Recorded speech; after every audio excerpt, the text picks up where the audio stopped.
एक शहर में एक ढोल वाला रहता था। वह ढोल बजाने में बहुत निपुण था। शहर के अधिकतर कार्यक्रमों में उसे ढोल बजाने का आमंत्रण मिलता था। एक बार एक सॉफ्टवेयर कंपनी में काम कर रहे इंजीनियर लड़के की शादी होने वाली होती है, जिसके लिए ढोल वाले को ढोल बजाने के लिए बुलाया जाता है। शादी बहुत बड़े रईस परिवारों के बीच होती है, इसलिए बहुत बड़े बड़े घर के नामी लोग शादी की दावत में पहुंचते हैं।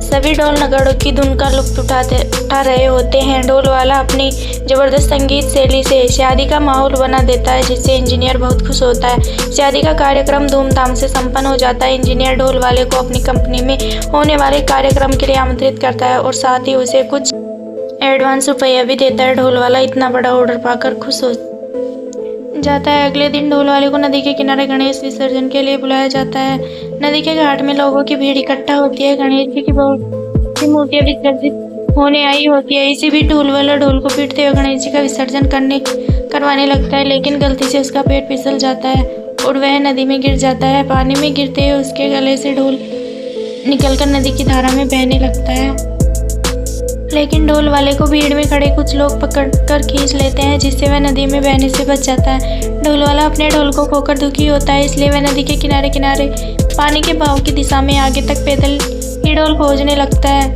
किस्मत से उसे ढोल तो नहीं मिलता, लेकिन एक दूसरा अजीब तरह का ढोल नदी के किनारे पड़ा हुआ दिखाई देता है। ढोल वाला दौड़कर ढोल के सामने पहुंचता है और उसे चारों तरफ से छूकर देखने लगता है। वह नया ढोल पाकर बहुत प्रसन्न हो जाता है, लेकिन ढोल को देखकर उसे बहुत ताज्जुब होता है, क्योंकि ढोल में कई तरह की बटन लगी थी और साथ ही उसके चारों तरफ सौर ऊर्जा पैनल लगा हुआ था, जिससे वह चार्ज होता था।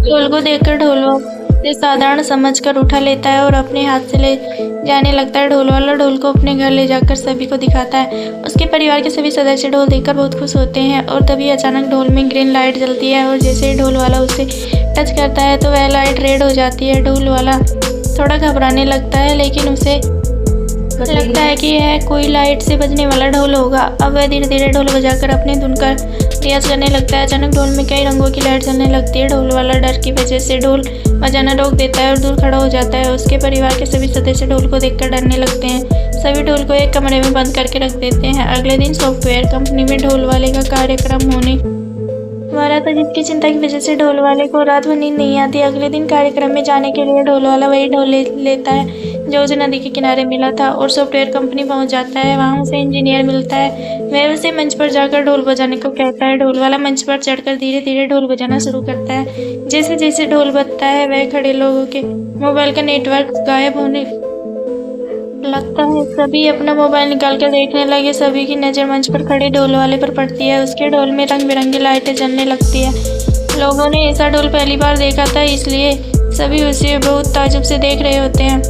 ढोल की धुन बढ़ती जाती है। उसी समय इंजीनियर के मोबाइल पर एक फ़ोन आता है तो उसे ऑफिस से उसके बॉस का होता है। बॉस उसे बताते हैं कि कंपनी का सारा सर्वर जाम हो गया है, एक भी कंप्यूटर सही तरीके से नहीं चल रहा है। इतने में अचानक नेटवर्क कमज़ोर होने की वजह से बॉस का कॉल भी डिस्कनेक्ट हो जाता है। अपने बॉस का कॉल करते इंजीनियर भागते हुए अपने चैम्बर में जाता है और अपने कंप्यूटर को चेक करता है, तो उसे पता चलता है कि उसकी कंपनी में लगे हुए सर्वर को किसी ने अपना सर्वर बना लिया है और उसकी कंपनी के सर्वर से सैटेलाइट की फ्रीक्वेंसी पाई गई है, जिससे लगता है कि शायद सर्वर में अब एलियन का कब्जा है। इंजीनियर अपने बॉस को बताता है कि अपने सभी सारे सर्वर बंद करने होंगे, क्योंकि सर कंपनी के सर्वर पर हमारा कंट्रोल नहीं है। बॉस चल रहे ढोल प्रोग्राम को रोकने का आदेश दे देते हैं। जैसे ही ढोल वाला ढोल बजाना बंद करता है तो सभी के मोबाइल का नेटवर्क दोबारा आने लगता है और कंपनी के सर्वर में भी सब कुछ चलने लगता है। इंजीनियर को ढोल वाले के ऊपर शक होता है कि उसके हाथ में ढोल था, वह ढोल कम इलेक्ट्रॉनिक मशीन ज़्यादा लग रहा था।